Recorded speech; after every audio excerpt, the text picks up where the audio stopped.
Élection 2023, année réservée ou prévue, année à laquelle sont prévues, je devrais le dire comme ça, les élections générales en République démocratique du Congo, les législatives, également la présidentielle.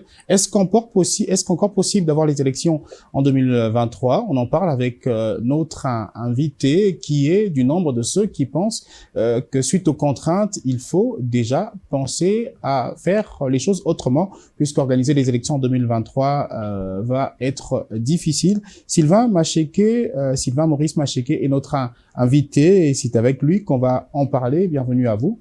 Merci, monsieur.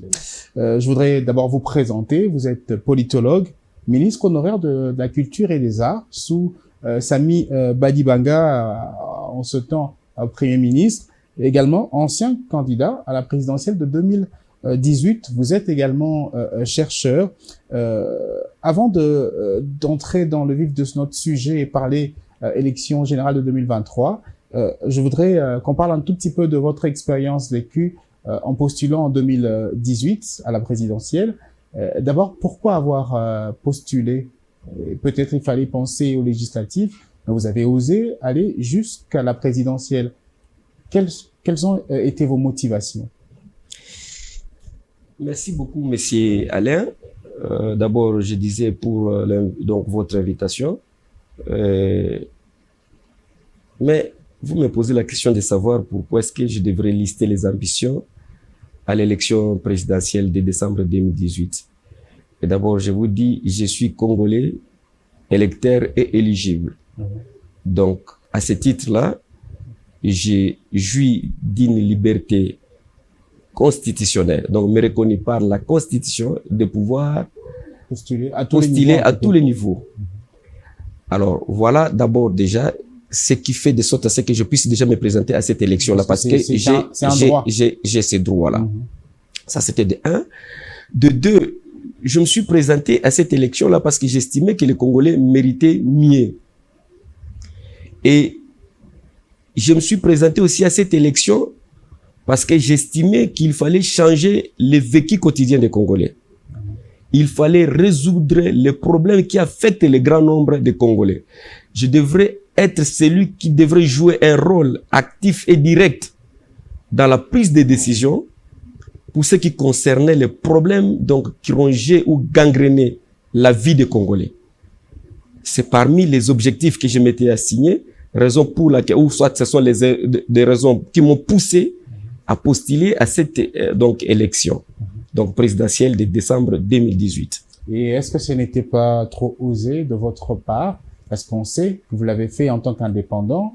Or, généralement, ça passe facilement, parfois lorsqu'on est dans un parti politique ou même indépendant, mais avec le soutien d'un parti politique, sinon un grand parti politique du pays. Vous êtes allé comme indépendant avec objectif de l'emporter, ce qui n'a pas été le cas, mais est-ce que c'était pas un peu trop osé de votre part? Non, mais écoutez, monsieur Lino, en me présentant à cette élection, d'abord, j'avais une idée de ce que je devrais faire du Congo, de demain si je pouvais être élu président de la République. En me présentant à cette élection, donc, j'avais des idées, j'avais un projet que je voulais bien vendre aux Congolais et que j'estimais qu'en vendant mes idées-là à ces Congolais-là, les Congolais pouvaient en contrepartie m'accorder leur suffrage, qui pouvaient me porter à la tête du pays. Pour concrétiser exactement. Donc, les idées que j'avais dans la tête par rapport à un Congo de demain, si j'étais élu président de la République. Donc, ce n'est pas osé comme vous le dites. Donc, j'ai joui de cette liberté-là. Donc, j'estimais que je remplissais les conditions requises pour être candidat à cette élection-là. C'est ce qui a été fait. Et ma candidature a été validée par la CENI, confirmée aussi par la Cour constitutionnelle. Ça pouvait à suffisance que j'avais ces droits-là de pouvoir me porter donc candidat à cette élection-là. Et bon, ça n'a pas été la victoire de votre côté, mais en tout cas une belle expérience. Est-ce que ça vous a permis de voir les choses autrement, à comprendre certaines choses et Et surtout, est-ce que vous gardez des bons souvenirs? Parce que vous dites que ça m'a pas permis d'être élu. Effectivement, c'est vrai, ça m'a pas permis d'être élu parce que c'est quelqu'un d'autre qui a été déclaré élu par la Cour constitutionnelle, donc par la CENI et confirmé par la Cour constitutionnelle. Alors, c'est une très grande expérience pour moi. Donc, le fait d'avoir été candidat président de la République, ça m'a permis de comprendre beaucoup de choses sur les jeux politiques d'abord chez nous au Congo et peut-être plus en Afrique, comment est-ce que les choses se passent. Alors, je ne pouvais pas me présenter dans la logique des partis politiques parce que je considérais que les partis politiques aujourd'hui, ou les tenanciers de ces partis politiques sont considérés comme étant des tenanciers de boutiques privées. Alors moi, je me suis dit, écoutez, pour avoir assez de liberté, je dois me présenter à cette élection-là en indépendant pour que je puisse avoir assez de mains libres pour agir une fois élu président de la République. Voilà. Et 2023, on va en parler d'ailleurs, élection ou pas élection, mais est-ce que si on aura, vous allez tenter la même expérience? Non, je crois que ce n'est pas le moment indiqué. C'est trop tôt. De pouvoir parler d'une éventuelle candidature. Donc, les moments opportuns, nous allons fixer l'opinion sur ce que nous estimons faire demain. Alors, justement, parlant des élections de 2023, vous êtes au nombre de ceux qui doutent, qui pensent que ça sera impossible d'organiser les élections dans le délai constitutionnel, donc en décembre 2023, s'il faut se référer au fait que la dernière élection était en décembre 2018. Vous évoquez notamment les contraintes, mais pourquoi penser qu'au-delà de toutes ces contraintes-là, ça reste impossible la présidentielle en 2023? Monsieur Alain, laissez-moi d'abord saluer la franchise avec laquelle un éminent professeur, que je cite ici, le professeur Grégoire Bakandeja, s'est exprimé lors d'un débat co-animé par vos éminents confrères, Willy Kalengai, Jérôme Sekana, Louis-Edouard Balekaï et autres. Mais le professeur Bakandeja a tout dit.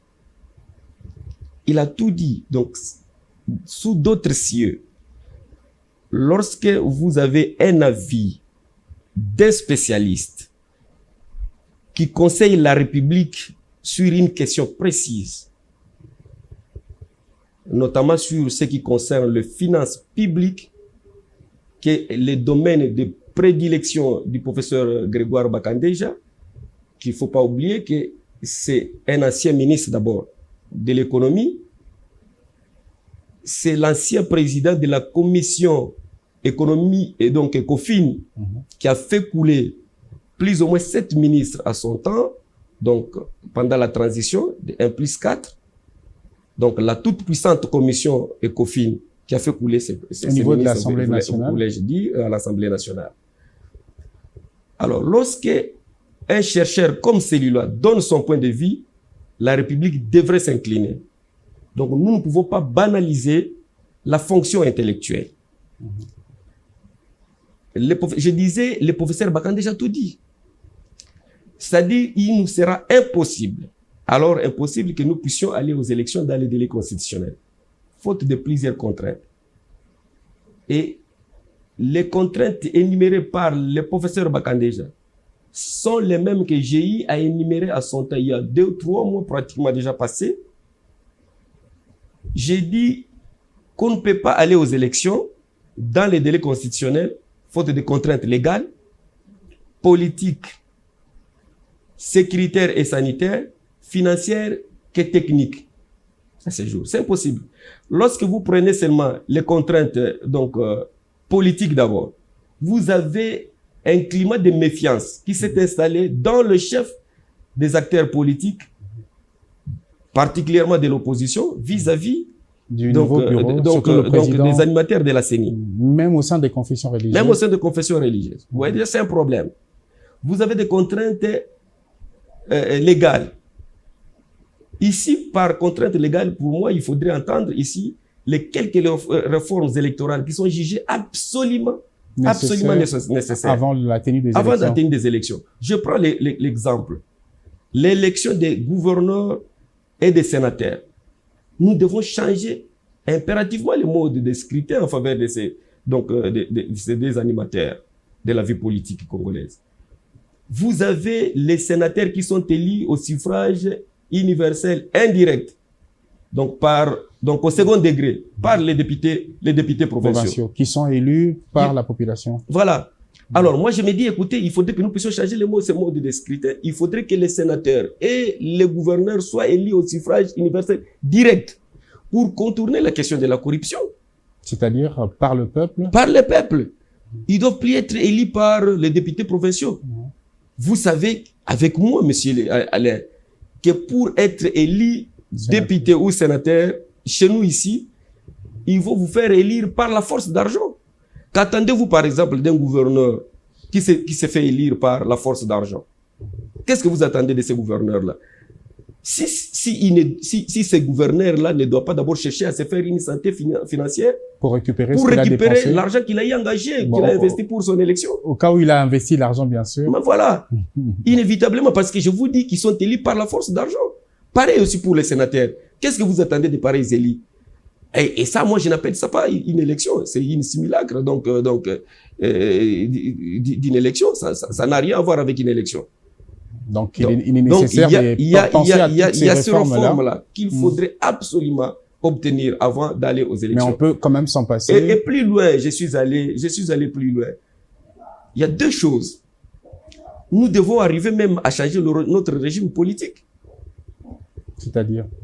Mais attendez, aujourd'hui, les régimes semi-présidentiels où vous avez un premier ministre d'un côté et le président de la République de l'autre côté, mais les premiers ministres, les fonctions des premiers ministres sont des fonctions purement protocolaires. Mais les véritables comptables, les comptables attitrés, donc c'est le président de la République. Donc il faudrait adapter notre système politique, notre régime politique à nos propres réalités pour responsabiliser véritablement le président de la République. Un peu comme à l'époque de Mouzé, on avait un président, un gouvernement sans premier ministre. Nous devons avoir un régime purement présidentiel. Ce ne sera pas trop chargé le président? Non, pas forcément. Mais il doit répondre de ses responsabilités devant les peuples congolais. Parce que même aujourd'hui, nous sommes dans ces régimes semi-présidentiels, mais apparemment, les vrais comptables, c'est le président de la République, ce n'est même pas le premier ministre. C'est même pas les premiers ministres. Et vous pensez et aussi, je suis allé peut-être un peu plus loin pour dire, écoutez, en dehors donc du changement du régime présidentiel, nous devons revenir donc au détour donc pour l'élection présidentielle. Comment voulez-vous assez que dans un pays comme le Congo, à forte densité, vous avez plus de 90 millions de Congolais? Et le président est élu, par exemple, par 10 millions de Congolais.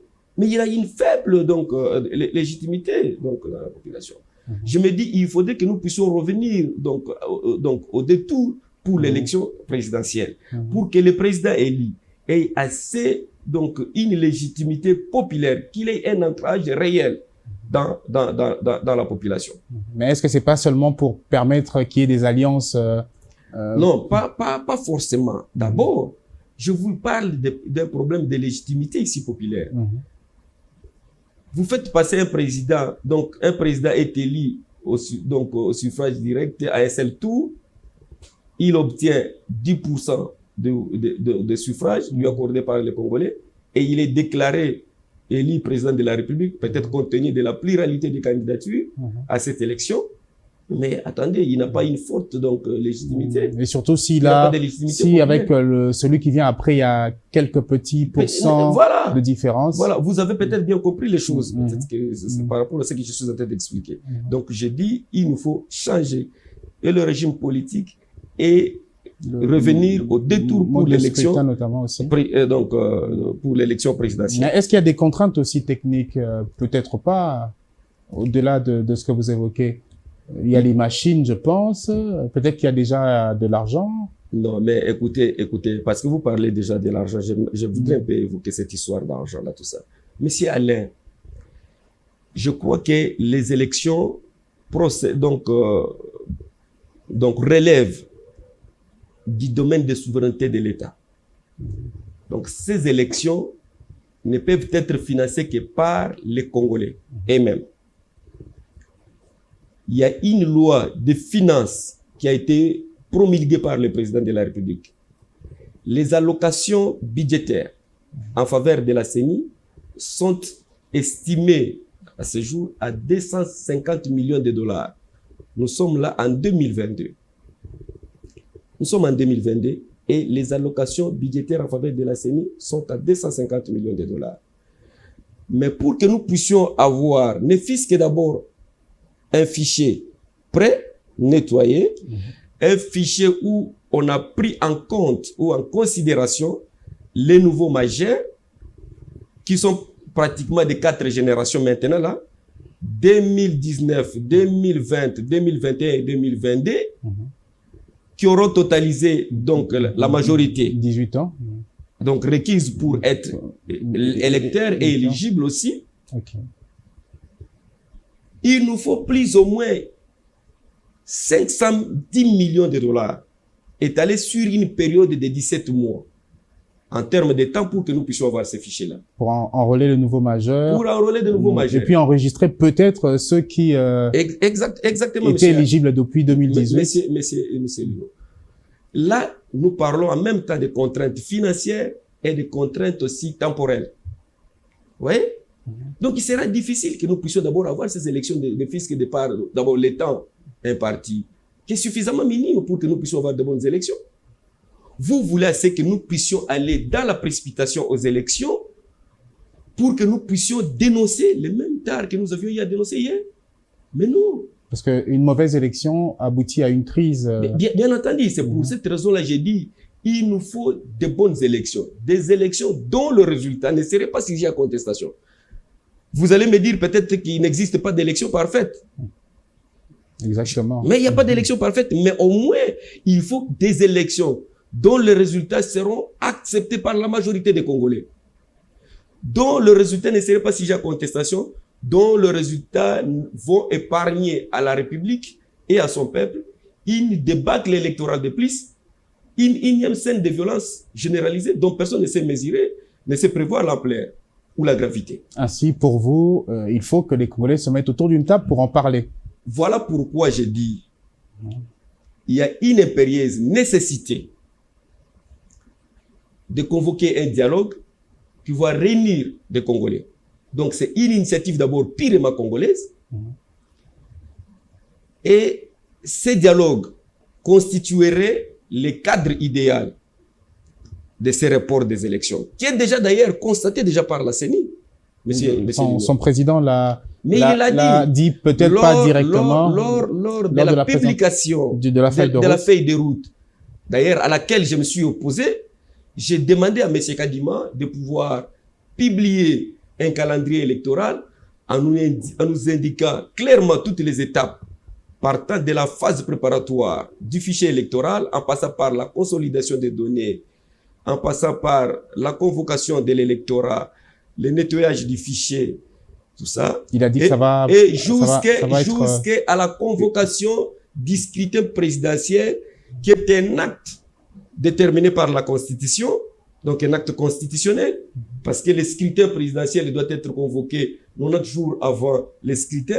Monsieur Alino, lorsque vous faites seulement les petits calculs avant que nous puissions... Donc, si vous prenez seulement donc, la date où le président Tshisekedi a été déclaré, élu ou investi par la Cour constitutionnelle comme président de la République démocratique du Congo, donc nous supposons que c'était au mois de janvier, donc c'est le 24 janvier 2019. Donc, s'il faut compter 5 ans, nous sommes donc au 24 janvier 2023. Vous reculez, vous faites un petit calcul, donc ça doit être, le scrutin doit être convoqué au mois d'octobre. Voyez-vous?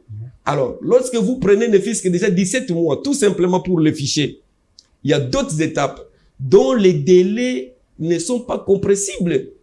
Impossible. Donc, nous ne pouvons pas aussi avoir déjà des élections de part ne fût-ce que le temps. Il est suffisamment minime pour que nous puissions avoir des élections. Et donc, peut-être que si la CENI ne le dit pas si haut, c'est que... Justement, j'étais en train de vouloir vous expliquer justement que j'ai eu à parler au président de la CENI. J'ai dit que c'est impossible. Je me suis d'abord opposé à lui pour lui dire, écoutez, M. Kadima, vous devez nous publier un calendrier électoral si vous êtes vous estimez que nous pouvons vous estimer ou vous tenter de nous confirmer la possibilité d'avoir les élections dans les délais constitutionnels, la moindre des choses, c'est de nous publier les calendriers électoraux. Nous n'avons pas besoin d'une feuille de route. Une feuille de route pour quelle fin?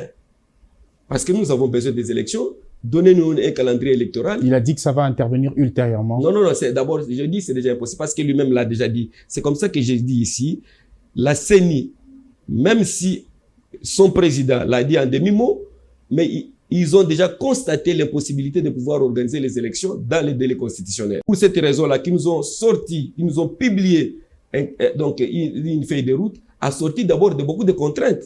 Ce qui me réconforte, moi, dans ma position aujourd'hui, de celui qui est monté sur les toits, les premiers pour exiger la tenue d'un dialogue à la suite d'un report, donc du report des élections en 2023. Parce que je sais que ces élections n'auront pas lieu. Et vous pensez que la solution, c'est un dialogue? Parce que s'il n'y a pas de dialogue et qu'on annonçait plus tard que ce serait impossible d'organiser les élections, ça va créer le désordre. C'est le seul cadre idéal pour obtenir un report consensuel des élections entre toutes les parties prenantes au processus électoral. Mais qui doit convoquer ce dialogue? Mais attendez, je crois qu'il y a... je crois que ça ne fera pas l'objet d'un débat ici, mais il y a un président de la République qui jouit de toutes ses prérogatives constitutionnelles, qui est le garant de bon fonctionnement des institutions. Il y a que cette personne-là, donc le président de la République, qui est habilité à convoquer ces dialogues-là. Après peut-être constater cette impossibilité. Il doit convoquer ces dialogues-là. J'ai dit ici que ces dialogues constitueraient les seuls cadres idéaux d'un report consensuel des élections en vue de baliser le chemin vers de bonnes élections, vers des élections véritablement crédibles, démocratiques, transparentes et apaisées. Donc, il y a que le président de la République. Est-ce que ce dialogue ne sera pas comme les autres dialogues d'antan avant les élections de 2018? On a vu le dialogue de la Cité de l'Union africaine avec comme paix à son âme l'ancien premier ministre togolais Edem Kodjo. Et après, ça n'a pas marché. On a été dans un dialogue avec comme facilitateur la SENCO.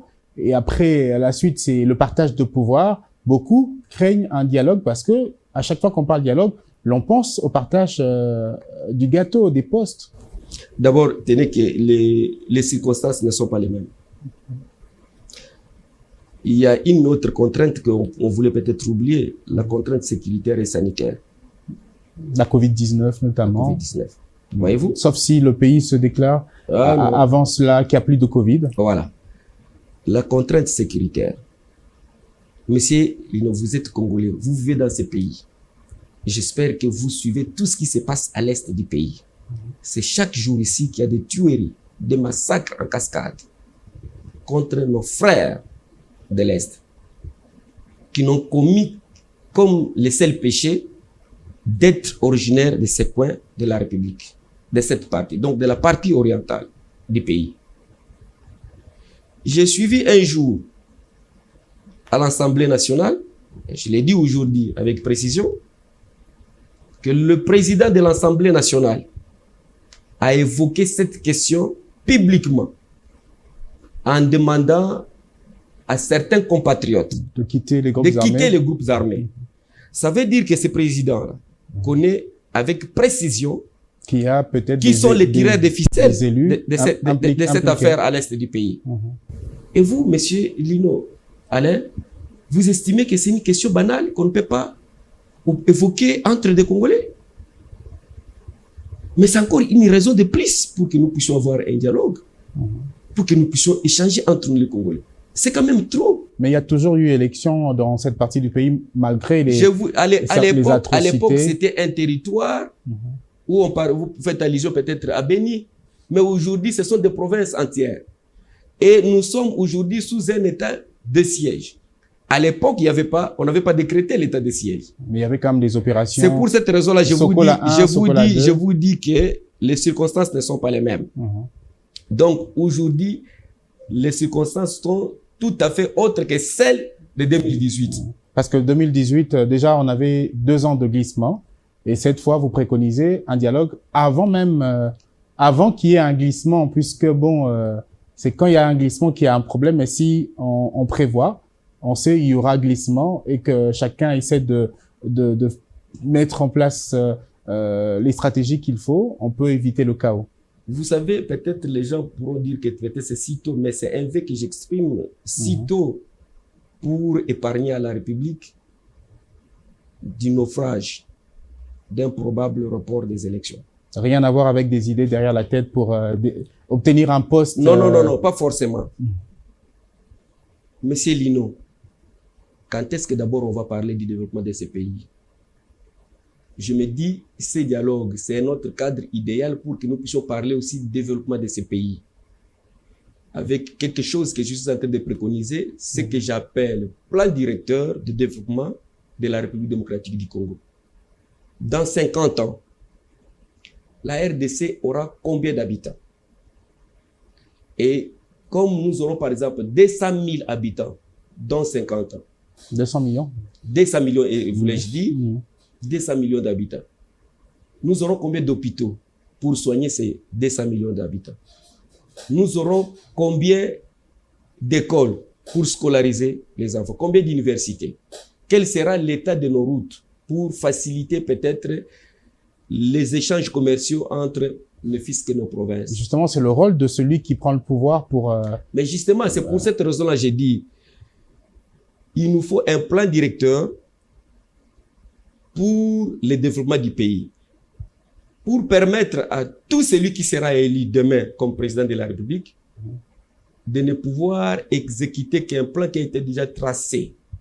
Parce qu'aujourd'hui, vous avez un président de la République, par exemple, qui s'est fait élire, mais qui s'écarte totalement de son programme de gouvernement. Vous voyez? Parce qu'il n'y a pas un plan concret donc, peut-être qui pouvait être suivre pour faire exécuter son projet-là. Mais si les Congolais pouvaient déjà tracer un plan pour dire, écoutez, si vous êtes une fois élu président de la République, voilà ce que vous allez suivre dans 10 ans, 20 ans, 30 ans, 40, 50 ans. C'est ce que nous sommes donc préoccupés à faire, par exemple. Je me dis, c'est une occasion pour nous d'en parler autour d'une table entre Congolais à l'issue de cette dialogue, donc de ces dialogues-là. Vous voyez? Et qui doivent être les participants? Toujours les partis politiques, toujours les mêmes? FCC, UDPS, AFDC? Aujourd'hui, pour ce qui concerne les formats, donc en termes de participants à ces dialogues-là, vous avez les FCC, je dis FCC institutionnel. Vous avez les FCC qui est dans les institutions, vous avez l'Union Sacrée qui est dans les institutions, vous avez la MOUCA qui est positionnée dans l'opposition, et vous avez la société civile ainsi que d'autres personnalités indépendantes. Il y a aussi le FCC opposition également. Ah non, mais écoutez, FCC institutionnel et FCC opposition, oui, mais en fait, moi je considère qu'il y a les FCC, institutionnel. Ouais, voilà. Peut-être qu'il faut peut-être prendre en compte. Et aussi, c'est vrai, il y a aussi cette opposition. Si le FCC peut se positionner du côté de l'opposition, ok, il est mieux, il n'y a pas de problème. Donc, donc, c'est dans ces formats-là, réduits, qu'on peut arriver à convoquer un dialogue. Voilà. Et pas d'élection en 2023, il faut un dialogue. Bien sûr, ce ne sera pas question de dire que non, comme c'était avec Kabila, un dialogue, oui, pour aboutir à une transition sans le président au poste, ce qui... Non, mais je ne crois pas que ça soit vraiment le cas, mais j'ai l'impression que vous voulez toujours revenir sur la question peut-être du partage de responsabilités après ces dialogues-là. Je me dis, si tel est le prix à payer pour que nous puissions, avoir un processus électoral apaisé, si tel est le prix pour que la partie orientale puisse recouvrer sa sécurité, ben je ne vois pas pourquoi est-ce que tout Congolais qui n'est pas réfractaire à la paix ou de la paix peut exclure cette option. Si c'est une option levée consensuellement par tous les Congolais, je ne trouve pas d'inconvénient. Pourquoi est-ce que nous ne pouvons pas arriver à ça? Et aussi, j'ai dit, à l'issue de ces dialogues-là, les conditions de gestion de l'État pendant la période allant du report des élections à celle de la tenue ou de l'organisation effective des élections seront définis ou seront convenus consensuellement entre toutes les parties prenantes. Mais s'il faut estimer, vous avez quand même de l'expérience, vous avez été candidat président, vous avez vécu comment la CENI s'organisait, et vous avez ici évoqué des contraintes non négligeables, des contraintes d'ailleurs pertinentes, que beaucoup ignorent. Mais si en 2023 il n'y a pas élection, vous estimez à peu près à combien le délai qu'il faut, essayer de nous aider en ce sens, à combien le délai qu'il faut pour avoir des bonnes élections? Non. Monsieur Alain, je ne peux pas avoir la prétention de venir déterminer les délais allant du report des élections à la tenue effective des élections. J'ai dit, ce sont des choses qui doivent être consensuellement.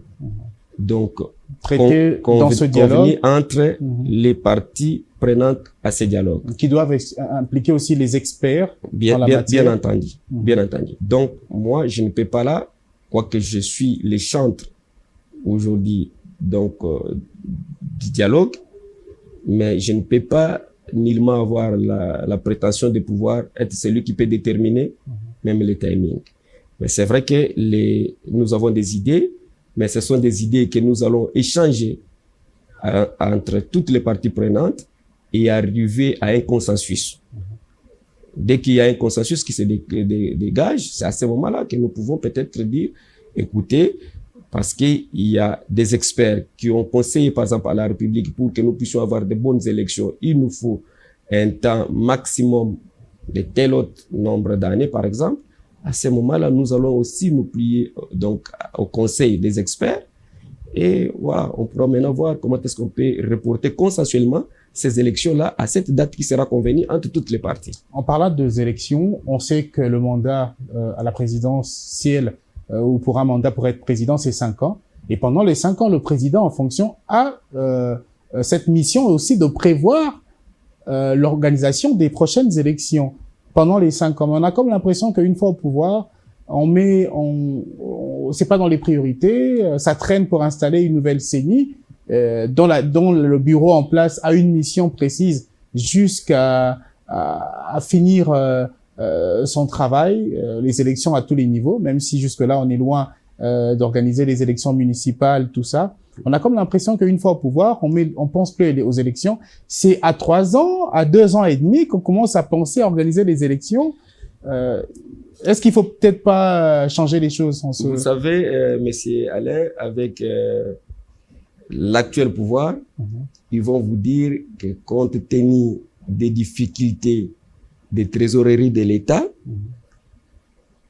liées aux effets de la pandémie Covid-19, nous n'avions pas été à mesure de mobiliser les ressources nécessaires en termes de finances. Ou encore parce qu'il y avait une coalition FCC-Cash pour que nous puissions avoir les élections dans les délais constitutionnels. Nous, en tant que politiques, nous disons que nous devons anticiper les événements. Nous ne devons pas les subir. Raison pour laquelle j'ai dit, ici et maintenant, là, j'en appelle au dialogue pour que nous puissions discuter de toutes ces questions, pour voir quelle était la possibilité, la meilleure possibilité pour parler des report des élections. Voyez-vous? Alors, donc, pour ce qui concerne la question que vous venez de soulever. Le respect du délai et un travail qui doit se faire pas après 2-3 ans, mais dans les 5 ans. Mais justement, c'est pour cette raison que je suis en train d'évoquer cette histoire de la pandémie. Parce qu'ils vont vous dire ça. La RDC, d'abord, c'est un pays à faible économie. Vous voyez? Alors, aujourd'hui, frappé par la pandémie, donc, ils vous diront, nous n'avons pas été effectivement à mesure de pouvoir mobiliser les ressources nécessaires pour que nous puissions avoir les élections dans les délais. Donc, il y a cet élément-là, peut-être qu'il faudrait aussi prendre en compte. On va vous évoquer l'affaire de l'Est du pays avec l'insécurité, où il y a des tueries chaque jour. Vous avez l'état de siège qui a été décrété, ce n'est pas par hasard. Donc, il y a tous ces éléments réunis, je me dis, qui peuvent certainement retarder l'organisation des élections dans les délais constitutionnels.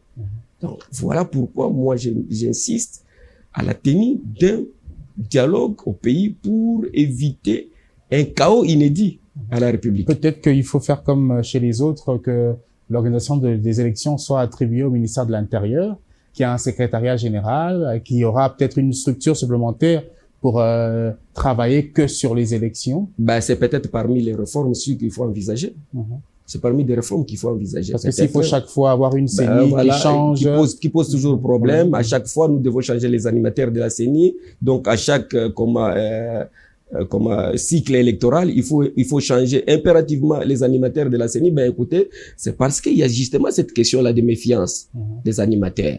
On estime peut-être que ceux-là qui vont venir, ils seront favorables pour tel autre camp. Alors, donc, ce que vous venez de proposer là, c'est une idée qui peut être discuté aussi au sein de ce dialogue-là. Donc, pendant ce dialogue-là, pour voir s'il n'y avait pas moyen qu'on puisse donc donner les attributions, donc conférer les attributions de l'organisation des élections à une direction au sein du ministère de l'Intérieur pour nous éviter ces changements des animateurs à tout moment, après chaque cycle électoral. Lors donc de son adresse au Congrès du Parlement, il a avoué que bien des choses ne marchent pas. Il y a des erreurs d'appréciation ou de casting ou de pilotage des projets. Ça veut dire que si les choses ne marchent pas, il était en train de fustiger même déjà la faiblesse du gouvernement. Et le grand responsable, c'est lui-même le président. Non, mais quand il dit qu'il y a faiblesse de pilotage, par exemple, des projets, ici, moi, je vois tout de suite le coordonnateur de l'action gouvernementale, qui est le Premier ministre. Le Premier ministre. Constitutionnellement, c'est le Premier ministre, ce n'est pas le président de la République. Il ne faut pas oublier qu'en 3 ans, on a eu 2 premiers ministres. Ah ben, mais c'est comme ça que j'ai dit. Il fustige la faiblesse du Premier ministre. Mais il n'y a que lui qui peut commencer par évaluer ce Premier ministre-là. Éventuellement, les remplacer, ça ne m'engage que moi. Dernière question, les coups d'État en Afrique, votre avis? Les coups d'État en Afrique, il faut d'abord chercher à comprendre le pourquoi. Quelles sont les motivations profondes. D'autres disent que c'est la mauvaise gestion. Vous l'avez dit. C'est la mauvaise gestion. Ce sont des frustrations. Mais c'est pas pour autant que ça doit passer par des coups d'État. Mais non, mais c'est-à-dire, lorsqu'il y a un président de la République qui est considéré comme un dirigeant pérétif aux aspirations profondes de la population. Mais il y a ces désaveux-là, maintenant, de la population. Peut-être qu'il se traduit cette fois-là par le comportement des militaires qui viennent prendre ces pouvoirs, qui viennent prendre les pouvoirs. Un acte quand même qui peut se justifier, mais qui n'est pas... Non, c'est-à-dire, je ne suis pas celui-là qui peut faire l'apogée. Donc, l'apogée peut-être des putschistes, donc les gens qui prennent le pouvoir en dehors des voies démocratiques, donc qui prennent le pouvoir par la voie des armes. Non, je ne peux pas soutenir ce genre d'initiative. Je suis contre ça, mais c'est seulement, ces actes-là sont au moins justifiés par le comportement des dirigeants. Vous voyez? Je crois que c'est ce qui est à la base. Donc, comme je le disais, ici, ce sont des frustrations qui sont à la base de ce genre de comportement. Dans les chefs, par exemple, des militaires. Donc, les militaires incarnent, ils prennent les aspirations de la population qu'ils essayent maintenant d'extérioriser par ce genre de comportement. Vous voyez? Donc, le fait qu'on n'a pas pris en compte les aspirations de la population, les militaires en profitent et ils extériorisent par leur comportement en prenant le pouvoir par la voie des armes. Merci à vous, monsieur Sylvain Maurice Macheke. On aurait bien voulu en parler encore. C'est un sujet intéressant et important. Mais sinon, merci d'avoir répondu à notre invitation. Je rappelle ici que vous êtes politologue, ancien ministre de la Culture et des Arts, pendant que Samy Badibanga était Premier ministre, également ancien candidat à la présidentielle de décembre 2018. Vous êtes politologue et chercheur. Merci encore une fois. Peut-être que prochainement, on aura plus de temps. Et merci de votre franchise sur votre analyse sur la tenue des élections 2023. Vous pensez, vous l'avez dit, suite aux différentes contraintes que vous avez évoquées ici, que tenir les élections générales en 2023 sera difficile pour vous. Il faut un dialogue pour anticiper une crise qui peut surgir au cas où il n'y a pas élection en 2023. Merci encore une fois. Merci beaucoup, monsieur. Merci également à vous de nous avoir suivis. Portez-vous bien. Bonne suite de nos programmes. Merci surtout à l'équipe technique qui nous a accompagnés pour le tournage de cet entretien. Portez-vous bien.